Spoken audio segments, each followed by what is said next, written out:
लखन जस भाई के बराम के कर कौनो तम पाए शक्तिवान के। लखन जस भाई के बराम के प्रभु के दोहरावे हनुमान के।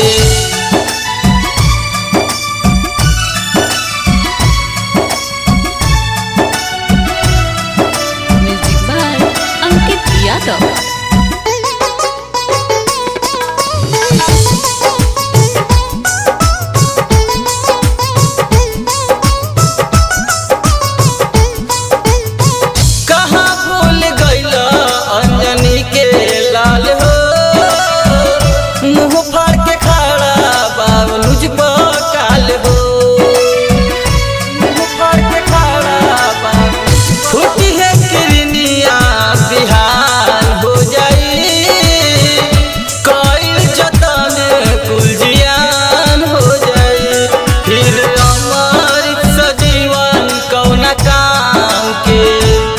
फिर अमर सजीवन कौना काम के।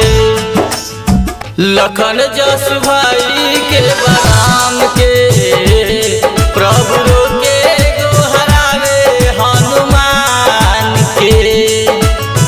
लखन जस भाई के बराम के।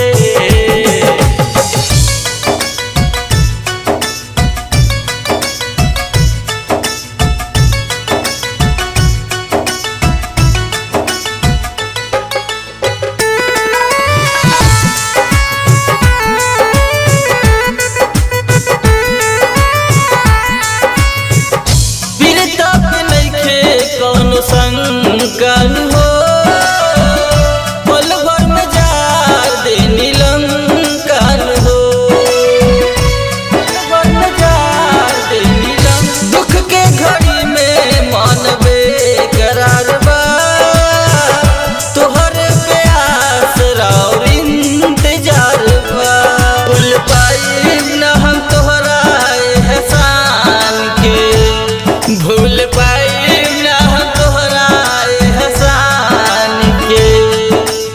लखन जस भाई के बराम के प्रभु के दोहरावे हनुमान के।